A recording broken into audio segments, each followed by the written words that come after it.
Hi beauties and ಕ್ಯೂಟೀಸ್ ಎಲ್ಲ ಹೇಗಿದ್ದೀರಾ? Friday mini ಲಾಗ್ಗೆ ಸ್ವಾಗತ ಸುಸ್ವಾಗತ. ಇವತ್ತು ಫ್ರೈಡೇ, ಹಾಗೆ ನಿಮಗೆಲ್ಲ ಒಂದು ಸರ್ಪ್ರೈಸ್ ಸಹ ಕಾದಿದೆ. ನಾನು ಬೆಳಗ್ಗೆ ಇವತ್ತು 5:30ಗೆ ಎದ್ದು ಸ್ನಾನ ಎಲ್ಲ ಮಾಡಿ ಮನೆಯಲ್ಲೆಲ್ಲ ಪೂಜೆ ಮಾಡಿ ಮನೆಯಲ್ಲಿ ಲಂಚು ಮತ್ತು ಬ್ರೇಕ್ಫಾಸ್ಟು ಎರಡನ್ನ ತಯಾರು ಮಾಡಿಕೊಂಡು ಎಲ್ಲ ಫುಡ್ಡೆಲ್ಲ ಪ್ಯಾಕ್ ಮಾಡಿಕೊಂಡು ನಾವು ಮಲೈ ಮಹದೇಶ್ವರ ಬೆಟ್ಟಕ್ಕೆ ಹೊರಟಿದ್ದೀವಿ. ಬನ್ನಿ, ನಿಮ್ಮನ್ನು ಸಹ ಕರ್ಕೊಂಡು ಹೋಗ್ತೀನಿ. ಬೆಳಗ್ಗೆ ಬೇಗ ನನ್ನ ಮಗ ಬರಲ್ಲ ಅಂತಂದ, ಹಾಗಾಗಿ ಅವನಿಗೆ ಲಂಚು ಮತ್ತು ಬ್ರೇಕ್ಫಾಸ್ಟು. ನಾವು ಹೊರಗಡೆ ಕಷ್ಟ ಆಗುತ್ತೆ ಹೊರಗಡೆ ತಿನ್ನೋಕ್ಕೆ ಅಂತ ನಾವು ಇಡ್ಲಿ ಚಟ್ನಿ ಸಾಂಬಾರು ನಾವು ಮಾಡ್ಕೊಂಡ್ವಿ. ಅಬಿಗೂ ಸಹ ಇಡ್ಲಿ ಚಟ್ನಿ ಸಾಂಬಾರು, ಮಧ್ಯಾಹ್ನಕ್ಕೆ ಮಸೊಪ್ಪು ರೈಸು ಮಾಡಿಟ್ಟೆ. ಹಾಗೆ ಕಾಫಿ ಫ್ಲಾಸ್ಕ್ ಹಾಕ್ಕೊಂಡು, ನೀರು ಮಜ್ಜಿಗೆ ಫ್ಲಾಸ್ಕ್ ಹಾಕ್ಕೊಂಡು ಮತ್ತು ನೀರೆಲ್ಲ ಹಾಕ್ಕೊಂಡು ದೊಡ್ಡ ಲಗೇಜೇ ಆಯಿತು ಅಂತ ಹೇಳಬೇಕು. ಯಾಕಂದರೆ ತುಂಬ ಬಿಸಿಲಿರೋದ್ರಿಂದ ಎಲ್ಲ ಬೇಕಾಗಿರೋ ಇಂಗ್ರೀಡಿಯೆಂಟ್ಸ್ ಎಲ್ಲ ಮನೆಯಿಂದನೇ ತೊಗೊಂಡು ಹೋಗೋದು ಒಳ್ಳೆಯದು. ಹಾಗೆ ಕಾರಲ್ಲಿ ಹೋಗ್ತಾ ಇರೋದ್ರಿಂದ ನಾವು ಹೊರಗಡೆ ಏನು ತಿನ್ನೋದು ಬೇಡ, ಮತ್ತು ಬಿಸಿಲು, ಹಾಗಾಗಿ ನಾನೆಲ್ಲ ಇಷ್ಟೆಲ್ಲ ಪ್ಯಾಕ್ ಮಾಡಿಕೊಂಡು ಹೊರಟಿದ್ದೇನೆ. ತುಂಬ ದೊಡ್ಡ ಬ್ಯಾಗ್ ಆಯಿತು. ಹಾಗೆ ಮಧುನ ಕರ್ಕೊಂಡು ಹೋಗ್ತಾಯಿದ್ದೀನಿ. ಮಧು ಸಹಾಯದಿಂದ ಇದನ್ನೆಲ್ಲ ಕಾರಲ್ಲಿ ಇಟ್ಬಿಟ್ಟು ಪೂಜೆ ಸಾಮಾನೆಲ್ಲ ಇಟ್ಟು ನಾವು ಹೊರಟಿದ್ದೇವೆ ಮಲೈ ಮಹದೇಶ್ವರ ಬೆಟ್ಟಕ್ಕೆ. ಆ ಭಗವಂತನ ದರ್ಶನ ಚೆನ್ನಾಗಾಗಲಿ, ಹಾಗೆ ನನ್ನ ವ್ಯೂವರ್ಸ್ಗೆ ಒಳ್ಳೆಯದಾಗಲಿ, ಅವರ ಕೋರಿದ ಕೋರಿಕೆಗಳೆಲ್ಲ ನೆರವೇರಿಸಿ ಆ ಭಗವಂತ ಎಲ್ಲರನ್ನೂ ಚೆನ್ನಾಗಿಟ್ಟಿರಲಿ ಅಂತ ಪ್ರೇ ಮಾಡಿಕೊಂಡು ಹೊರಡ್ತಾ ಇದ್ದೀನಿ. ಬನ್ನಿ, ನೀವು ಸಹ ದೇವರ ದರ್ಶನ ಪಡ್ಕೋಬೋದು. ಒಳಗಡೆ ಕ್ಯಾಮ್ರಾ ಅಲೋ ಮಾಡಲ್ಲ. ಹೇಗಾಯಿತು ಹೆಂಗೆ ಅಲ್ಲಿವರೆಗೂ ಹೋಗೋವರೆಗೂ ನಿಮಗೆ ಮನೆ ಬಿಟ್ವಿ. ರಿಂಗ್ ರೋಡು ಜಾಯಿನ್ ಆದ್ವಿ. ಸುತ್ತಲೂ ಮರಗಳು ಹಾಕಿರೋದ್ರಿಂದ ಚೆನ್ನಾಗಿ ಚಿಗುರಿದಾವೆ, ನೋಡೋಕ್ಕೆ ತುಂಬ ಚೆನ್ನಾಗಿದೆ. ಮರಗಳನ್ನ ನೆಡಬೇಕು. ನಾವು ಹಸಿರನ್ನ ಉಳಿಸ್ಕೋಬೇಕಂತಂದರೆ, ಮಳೆ ಬೆಳೆ ಬರಬೇಕಂದ್ರೆ ಮರಗಳನ್ನ ನೆಡುವಂತಹ ಒಂದು ಜವಾಬ್ದಾರಿ ಎಲ್ಲರ ಮೇಲೂ ಇದೆ. ಈ ಟ್ರಾಫಿಕ್ ಸಿಗ್ನಲ್ಸಲ್ಲಿ ಏನಾದರೂ ಬಿಸಿಲಿಗೆ ತಡೆಯೋಕ್ಕಾಗ್ದಿರ ಮರ ಎಲ್ಲಿದ್ದರೆ ಅಲ್ಲಿ ಹೋಗ್ತೀವಿ. ನಾವು ಯಾವ ಟೈಮಲ್ಲಿ ಹೋಗ್ತೀವಿ? ಈ ಬೇಸಿಗೆಯಲ್ಲಿ ಮಾತ್ರ ಮರ ಹುಡುಕ್ತೀವಿ. ಮಿಕ್ಕಿದ ಟೈಮಲ್ಲಿ ನಾವು ಮರಗಳ ಬಗ್ಗೆನೇ ಯೋಚನೆ ಮಾಡಲ್ಲ.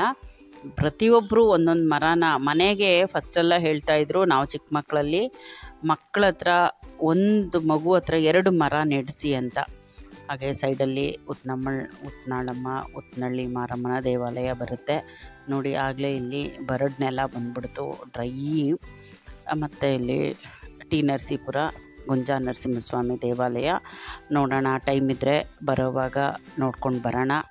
ಈಗಲೇ ಹೇಳಿದ್ರೆ ನಮ್ಮ ಮನೆಯವರು ಇನ್ನು ರೇಗಕ್ಕೆ ಶುರು ಮಾಡ್ತಾರೆ, ಎಲ್ಲ ಕಡೆನೂ ನಿಲ್ಲಿಸ್ತೀಯಾ ಅಂತ.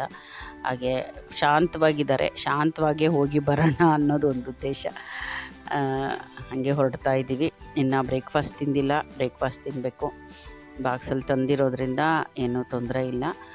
ಪಕ್ಕದಲ್ಲೇ ನೀನು ಸ್ವಲ್ಪ ದೂರ ಹೋದರೆ ನಿಮಗೆ ಮೂಗೂರು ತಿಬ್ಬಾದೇವಿ ದೇವಾಲಯ ಸಹ ಬರುತ್ತೆ. ಅಲ್ಲೂ ದೇವಿ ದರ್ಶನ ಮಾಡ್ಕೋಬೋದು. ಅದ್ಭುತವಾಗಿರ್ತಕ್ಕಂತಹ ದೇವಾಲಯ, ಅಲ್ಲೂ ತುಂಬ ಚೆನ್ನಾಗಿದೆ. ಇದನ್ನು ಮುಸ್ಲಿಂ ಪಾಳೆಗಾರ ಕಟ್ಟಿಸಿರೋದು ಅಂತ ಇತಿಹಾಸ. ನಾನು ನೋಡಿದ್ದೀನಿ. ಈ ಸಲ ಹೋಗೋಕ್ಕಾಗುತ್ತಾ ಇಲ್ವ ಅನ್ನೋದನ್ನು ಕಾದು ನೋಡಬೇಕು. ಟಿಫನ್ ಬ್ರೇಕ್ ಕೊಟ್ಟಿದ್ದೀವಿ. ಒಳ್ಳೆ ಬಾಳೆ ತೋಟ ಇದೆ, ನಾನು ನಿಲ್ಲಿಸಿದ್ದೀನಿ. ಬಟ್ ಎಲ್ಲಿ ಕೂತ್ಕೊಳ್ಳೋಕ್ಕೆ ಜಾಗ ಆಗಲಿಲ್ಲ. ಸೊ ಕಾರಲ್ಲೇ ಕೂತ್ಕೊಂಡು ತಿಂಡಿ ಮಾಡ್ಕೊಳ್ಳೋಣ ಅಂತ ಒಂದು ಐಡಿಯಾ. ಒಳ್ಳೆ ನೆರಳು ನಿಲ್ಲಿಸಿದ್ದೀನಿ. ಇಡ್ಲಿ ಚಟ್ನಿ ಸಾಂಬಾರು ತೊಗೊಂಡು ಬಂದಿದ್ದೀನಿ.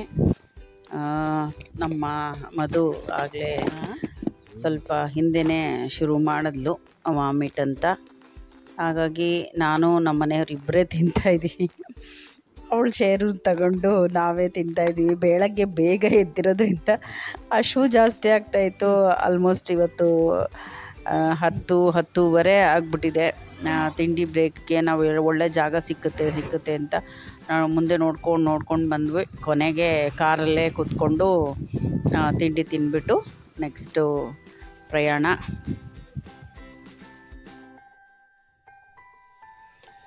ಸಿಂಗಲ್ ರೋಡ್ ಆಗಿರೋದ್ರಿಂದ ಸ್ವಲ್ಪ ಹುಷಾರಾಗಿ ಹೋಗಬೇಕು. ಆ ಕಡೆಯಿಂದ ವೆಹಿಕಲ್ಸ್ ಬರ್ತಾ ಇರುತ್ತೆ. ಇನ್ನೇನು ನಾವು ಬೆಟ್ಟದ ಹತ್ರ ಬರ್ತಾ ಇದ್ದೀವಿ. ಇಲ್ಲಿಂದ ಇಲ್ಲಿಂದ ತಾಳ್ಬೆಟ್ಟ 10 ಕಿಲೋಮೀಟ್ರ್ ಇದೆ. ಇಲ್ಲೆಲ್ಲ ಆನೆಗಳ ಚಿತ್ರಗಳೆಲ್ಲ ಹಾಕಿದ್ದಾರೆ, ವನ್ಯಜೀವಿಗಳನ್ನ ಸಂರಕ್ಷಣೆ ಮಾಡಿ ಅಂತ. ಫುಲ್ಲು ಒಣಗೋಗಿದೆ ಪಾಪ, ವನ್ಯಜೀವಿಗಳಿಗೆ ಎಲ್ಲಿ ಆಹಾರ ಇದೆಯೋ ಗೊತ್ತಿಲ್ಲ. ಹರ ಹರ ಮಹಾದೇವ ಶಂಭೋ ಶಂಕರ. ನೋಡಿ ತಾಳ್ಬೆಟ್ಟ. ಈಗ ನಾವು ಎಂಟ್ರ್ ಆಗಬೇಕು ಬೆಟ್ಟಕ್ಕೆ. ಇಲ್ಲೆಲ್ಲ ಪೂಜೆ ಮಾಡ್ತಾ ಇದ್ದಾರೆ. ಎಂಟ್ರೆನ್ಸು ತಾಳ್ಬೆಟ್ಟ ಅಂದರೆ ಬೆಟ್ಟದ ಪಾದದಿಂದ ನಾವು ಶುರುವಾಗಿದ್ದೇವೆ. ಬೆಟ್ಟ ಮಲೈ ಮಹದೇಶ್ವರ ಬೆಟ್ಟ 17 ಕಿಲೋಮೀಟರ್ಸ್ ಅಂತ ತೋರಿಸ್ತಾ ಇದೆ. ಒಳ್ಳೆ ಕರ್ವಿಂಗ್ಸು ಸಖತ್ತಾಗಿರುತ್ತೆ. ಇಲ್ಲೆಲ್ಲ ಜಾಸ್ತಿ ಹೇರ್ ಪಿನ್ ಕರ್ವ್ ಅಂತಾರೆ, ಅಂದರೆ ಸ್ಟೀಪ್ ಕರ್ವ್ಸ್ ಜಾಸ್ತಿ ಇರುತ್ತೆ. ನೋಡೋಣ, ನಮ್ಮ ಮನೆಯವರು ಡ್ರೈವ್ ಮಾಡ್ತಾರೆ. ಎಲ್ಲ ಕರ್ವ್ಸು ನಿಮಗೆ ತೋರಿಸ್ತೀನಿ, ಹೆಂಗೆ ಬರುತ್ತೆ ಕರ್ವ್ಸ್ ಎಲ್ಲ ಅಂತ. ಕಾಣಿಸ್ತಾ ಇದೆಯಾ? ಈ ಥರ ತುಂಬ ಸೈಡಿಂದ ಬರಬೇಕು. ಸ್ವಲ್ಪ ಟರ್ನ್ಸ್ ಎಲ್ಲ ಜಾಸ್ತಿ ಇರುತ್ತೆ.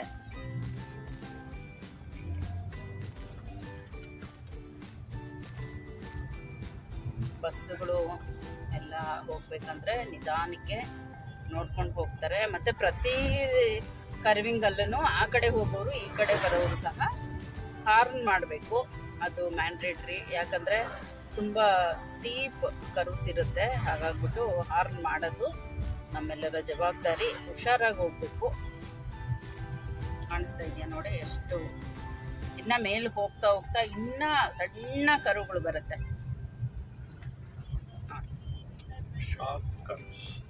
Very sharp curves.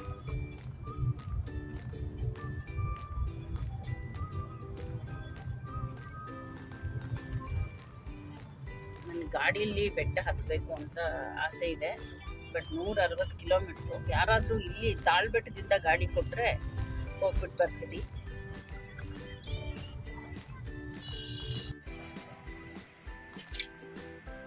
ಮಹದೇಶ್ವರನ ಬೆಟ್ಟಕ್ಕೆ ಬಂದಿದ್ದೀವಿ ನಾವೀಗ. Entrance parking.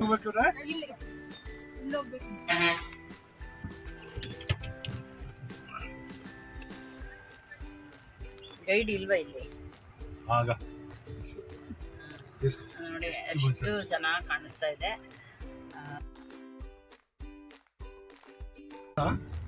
ನೋಡಿ ಎಷ್ಟು ಚೆನ್ನಾಗಿ ಕಾಣಿಸ್ತಾ ಇದೆ. ಸೂಪರ್ ಆಗಿ ಕಾಣಿಸ್ತಾ ಇದೆ ನೋಡಿ ಬೆಟ್ಟದ ಮೇಲೆ. ಎಲ್ಲಿಗೆ ಹೋಗ್ಬೇಕಾ? ದೇವ್ರ ಆ ಕಡೆನಾ? ನಮ್ಮ ಗೈಡು ಸರಿಯಾಗಿ ಗೈಡೆನ್ಸ್ ಕೊಡ್ತಾ ಇಲ್ಲ. ನಮ್ಮ ವಿಡಿಯೋಗ್ರಾಫರ್ ಕಕ್ಕಿ ಸುಸ್ತಾಗ್ಬಿಟ್ಟಿದ್ದಾರೆ. ಬೆಟ್ಟ ಹತ್ತದಾಗ್ಲಿಂದ ಶುರು ಮಾಡೋದು, ವಿಡಿಯೋ ತೆಗಿಯೋದು ಬಿಟ್ಬಿಟ್ಟು ಬರೀ ಟರ್ನಿಂಗಲ್ಲಿ ಇದನ್ನ ಮಾಡ್ತಾ ಇದ್ಲು. ಏನು ಮಾಡೋದು? ಸೊ ನಾನೇ ಸೆಲ್ಫಿ ತಗೋತಾ ಇದ್ದೀನಿ. ಸಖತ್ತಾಗಿದೆ ಜಾಗ, ಚೆನ್ನಾಗಿದೆ ಇರಕ್ಕೆ. ಏನು ಮಳೆ ನೋಡಿ ಮಹದೇಶ್ವರನ ಬೆಟ್ಟ ಇಳಿದಿದ್ದೀವಿ. ಈಗ ಏನು ಮಾಡಿ ಕೊಟ್ಟಿದ್ದೀವಿ ಹೇಳಿ?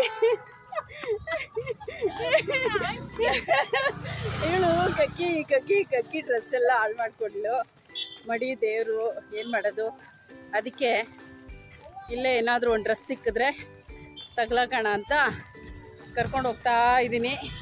ಅವಳೇ ಕರ್ಕೊಂಡು ಹೋಗ್ತಾ ಇದ್ದಾಳೆ, ನನಗೆ ಹೊಸ್ದು. ಬನ್ನಿ ಒಂದು ಡ್ರೆಸ್ ತಗೊಂಡು ಹೋಗೋಣ. ಹಾಗೆ ರೂಮ್ ತಗೊಂಡ್ವಿ, ಯಾಕಂದರೆ ಸ್ವಲ್ಪ ಸ್ನಾನ ಗಿನ ಮಾಡ್ಕೊಂಡು ನಿನ್ನೆಯಿಂದ ಮನೆ ಮಡಿ ಮಾಡಿದ್ವಿ. ಈಗ ಒಂಚೂರು ಸ್ನಾನ ಮಾಡಿ ಹೊಸ ಡ್ರೆಸ್ ಹಾಕ್ಕೊಂಡು ಹೋಗೋಣ ಅಂತ. ಇಲ್ಲೂ ಶಾಪಿಂಗ್ ಕಾಂಪ್ಲೆಕ್ಸ್ ಇದೆ. ಫಸ್ಟ್ ನಾವು ಹುಡುಕಿದ್ದು ಶಾಪಿಂಗ್ ಕಾಂಪ್ಲೆಕ್ಸ್ನ. ನಂತರ ನೋಡಿ ಎಷ್ಟು ಚೆನ್ನಾಗಿ ಕಾಣಿಸ್ತಾ ಇದೆ ಮಹದೇಶ್ವರ, ಮನೆ ಮಹದೇಶ್ವರ. ತುಂಬ ಸೊಗಸಾದ ಚಿತ್ರಣ. ಎಲ್ಲ ಸ್ವೆಟ್ರ್ಗಳೆಲ್ಲ ಹಾಕಿದ್ರು. ಬಟ್ ಇಲ್ಲಿ ಒಂದು ಡ್ರೆಸ್ಸು ಇರೋದ್ರಿಂದ ಓಕೆ ಅನ್ನಿಸ್ತು. ಆಗುತ್ತೆ ಮೇಡಮ್ ಅದು. ಮನೆಗೂ ಡ್ರೆಸ್ ತೊಗೊಂಡ್ವಿ. ನಮ್ಮದು ಮೇಡಮ್ಗೆ ನಮ್ಮ ವಿಡಿಯೋಗ್ರಾಫರು ನಗ್ತಾ ಇದ್ದಾಳೆ ನೋಡಿ. ಮಹದೇಶ್ವರನ ಬೆಟ್ಟದಲ್ಲಿ ಡ್ರೆಸ್ಸು ಫಸ್ಟ್ ಶಾಪಿಂಗು, ದೇವ್ರ ದರ್ಶನಕ್ಕೆ ಮುಂಚೆ ಫಸ್ಟ್ ಶಾಪಿಂಗ್. ಇಲ್ಲಿ ನಾವೊಂದು ರೂಮ್ ತಗೊಂಡ್ವಿ. ರೂಮ್ ಅಂತೂ ನಿಜವಾಗ್ಲೂ ತುಂಬ ಚೆನ್ನಾಗಿದೆ. ಬೇರೆ ಟೈಮಲ್ಲಿ ನಾವೆಲ್ಲ ಬಂದಾಗ ರೂಮ್ ಸಿಕ್ಕಿದ್ರೆ ನಿಜವಾಗ್ಲೂ ಖುಷಿಯಾಗುತ್ತೆ. ನಾನು ರೂಮ್ದು ವಿವರಗಳೆಲ್ಲ ಕೇಳಿಕೊಂಡೆ, ಪಾಪ ಅವರು ಮಾಹಿತಿ ಕೊಟ್ಟರು. ವರ್ಕೆ ಮತ್ತು ಸಂಡೇ ಸಾಟರ್ಡೆ ವರ್ಕಿಂಗ್ ಡೇ ಬಂದರೆ ನಿಮಗೆ ಈಸಿಯಾಗಿ ರೂಮ್ಸ್ ಎಲ್ಲ ಸಿಕ್ಕತ್ತಮ್ಮ. ಸಂಡೇ ಸಾಟರ್ಡೆ ಹಾಲಿಡೇಸಲ್ಲಿ ಸ್ವಲ್ಪ ಕಷ್ಟ ಆಗುತ್ತೆ ಅಂತ ಹೇಳಿದ್ರು. ರೂಮ್ ತಗೊಂಡು ನೋಡಿ ನಮ್ಮ ಮೇಡಮ್ಗೆ ಡ್ರೆಸ್ ಹಾಕ್ಸಿ ರೆಡಿ ಮಾಡಿಸಿದ್ವಿ. ಸ್ನಾನ ಮಾಡ್ಕೊಂಡು ಬಂದು ಇದಾಯಿತು. ಈಗ ದರ್ಶನಕ್ಕೆ ಹೊರಟಿದ್ದೀವಿ.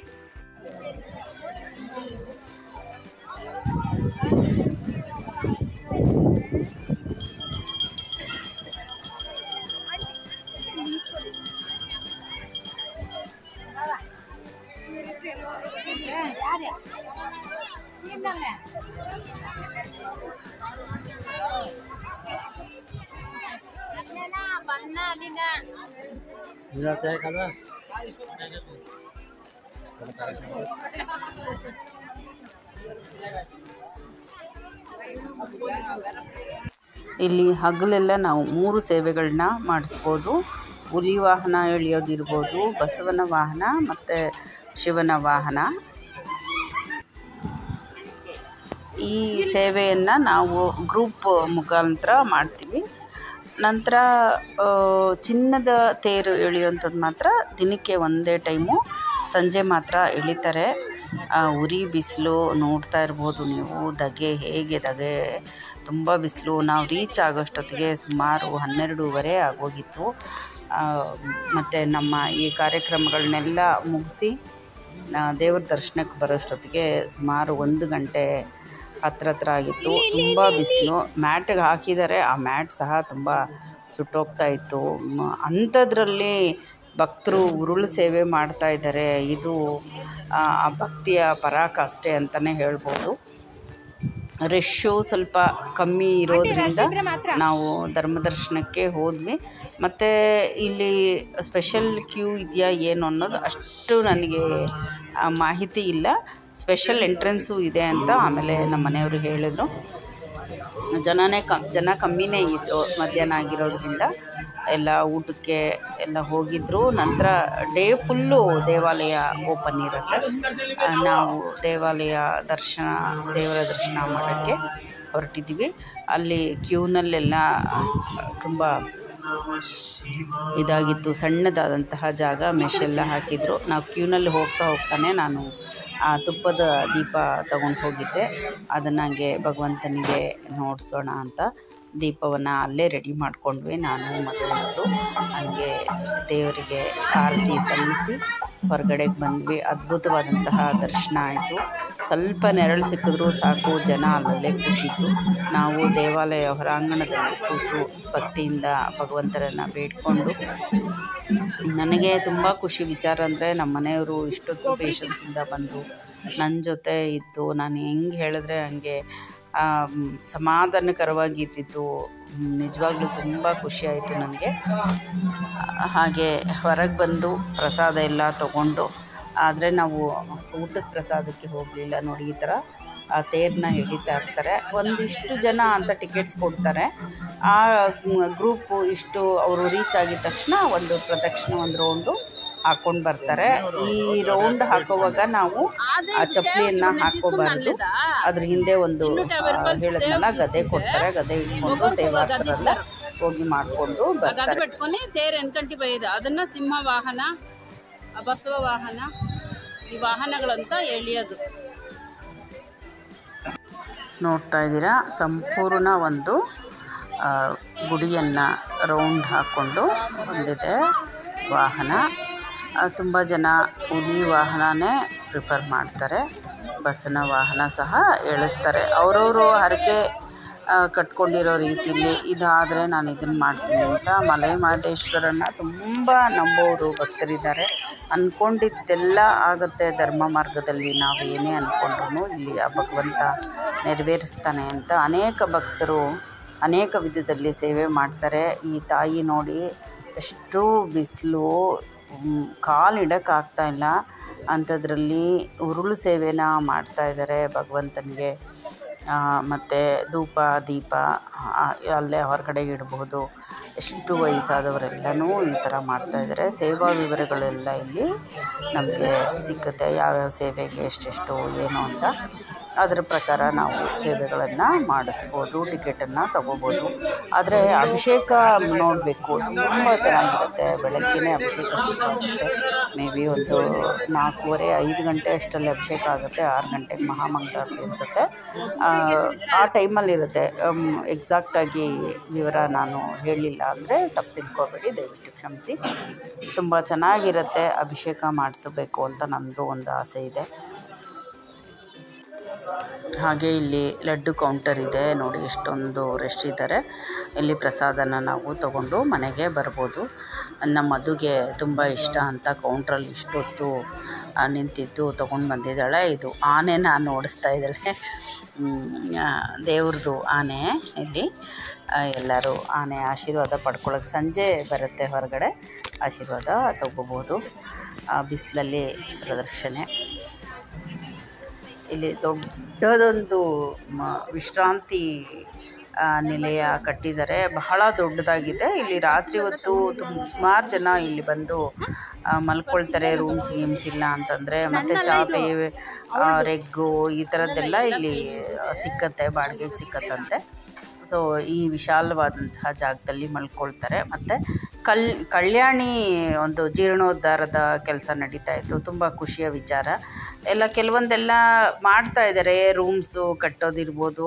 ನಾನು ಯಾವಾಗಲೂ ಒಂದು 10-12 ವರ್ಷಗಳ ಹಿಂದೆ ನೋಡಿದ್ದೆ, ಇಷ್ಟೊಂದು ಇಂಪ್ರೂವ್ಮೆಂಟ್ ಇರಲಿಲ್ಲ. ಈಗ ಒಳ್ಳೆ ಇಂಪ್ರೂವ್ಮೆಂಟ್ ನಡೀತಾ ಇದೆ. ಹಾಗೆ ಜನಗಳು ಒಂದು ಸ್ವಲ್ಪ ಸ್ವಚ್ಛತೆಯನ್ನು ಕಾಪಾಡ್ಕೊಂಡು ಬಂದರೆ ಇಂತಹ ಪ್ರವಾಸಿ ಧಾಮಗಳು ಮತ್ತು ಒಳ್ಳೆಯ ಪುಣ್ಯಕ್ಷೇತ್ರಗಳು ಅಭಿವೃದ್ಧಿ ಆಗಬೇಕು.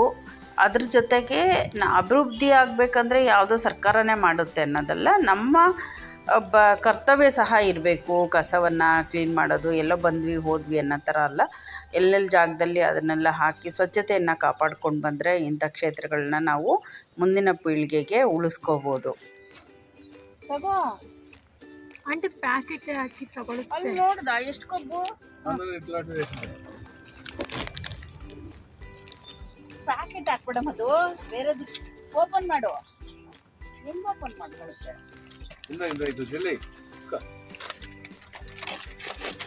ತಗೊಳ್ತಾ ಇದೆ.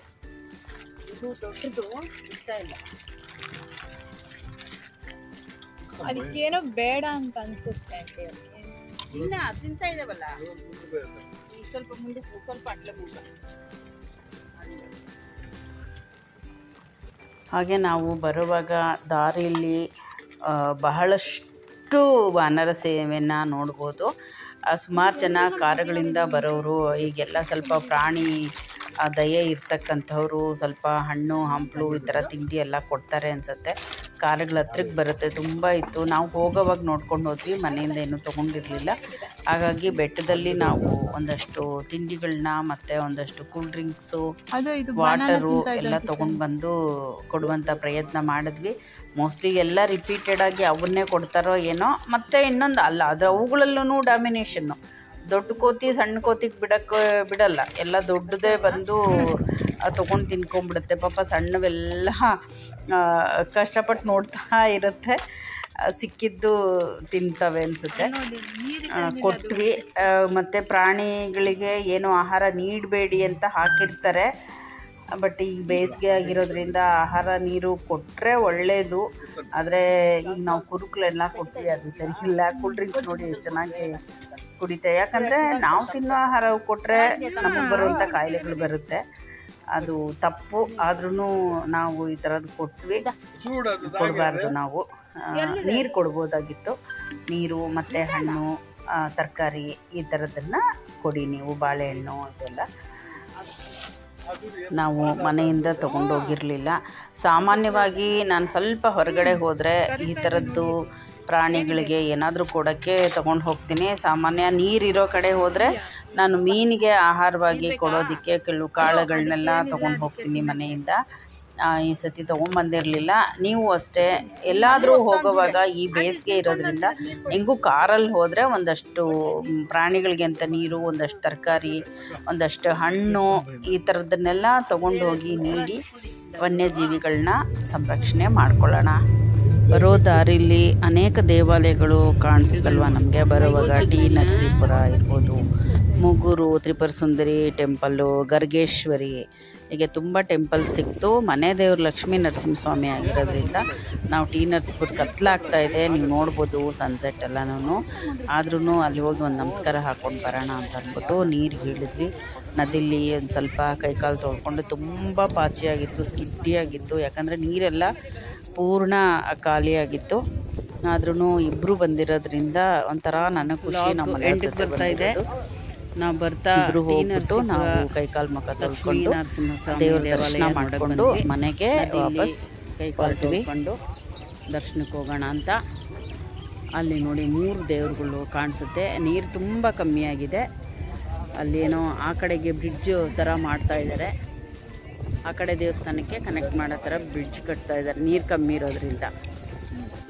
ಈ ದೇವಾಲಯದ ಒಳಗಡೆ ಒಂದು ವಿಶೇಷ ಏನಂದರೆ ಅಲ್ಲಿ ಕಂಬದ ಮೇಲೆ ಒಂದು ಹಲ್ಲಿ ಚಿತ್ರ ಇದೆ.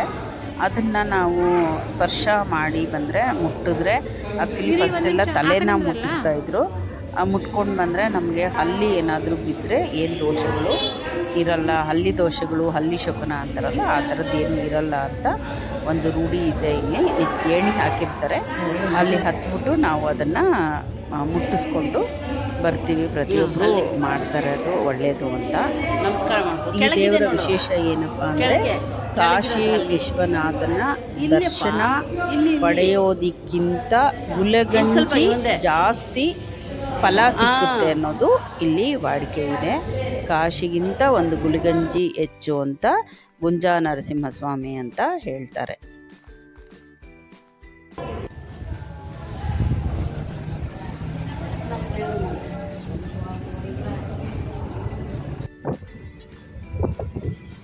ಬ್ಯೂಟಿಫುಲ್ ಸನ್ಸೆಟ್ನ ನೋಡ್ಬೋದು. ಯಾಕಂದರೆ 160 ಕಿಲೋಮೀಟ್ರ್ ಇರೋದ್ರಿಂದ ನಾವು ಬೆಳಗ್ಗೆ ಹೋಗಿ ಬರೋಷ್ಟೊತ್ತಿಗೆ ಇಷ್ಟು ಟೈಮ್ ಆಯಿತು. ಫ್ರೆಂಡ್ಸ್, ಫೈನಲಿ ಮನೆಗೆ ರೀಚ್ ಆದ್ವಿ. 7:20. ಬೆಳಗ್ಗೆ 8:03ಕ್ಕೆ ಮನೆ ಬಿಟ್ಟಿತ್ತು. ಸಂಜೆ ಈಗ 7:15 ಆಗಿದೆ ಮನೆಗೆ ಬಂದಿದ್ದು. ಆಲ್ಮೋಸ್ಟ್ 12 ಅವರ್ಸ್ ಅಂತ ಅಂದ್ಕೊಳ್ಳಿ. ಬೆಳಗ್ಗೆಯಿಂದ ಸಂಜೆವರೆಗೂ ಆಯಿತು ಇವತ್ತು ಬ್ಲಾಗು. ನಿಮಗೆಲ್ಲ ಈ ನನ್ನ Friday mini blog day routine blog ಇಷ್ಟ ಆಗಿದೆ ಅಂತ ಅಂದ್ಕೊಳ್ತೀನಿ. ಇಷ್ಟ ಆಗಿದರೆ ಲೈಕ್ ಮಾಡ್ತೀರಲ್ವ, ಹಾಗೆ ಸಬ್ಸ್ಕ್ರೈಬ್ ಮಾಡಿ, ಶೇರ್ ಮಾಡೋದು ಮಾತ್ರ ಮರಿಬೇಡಿ. Love you all. ಬಾಯ್.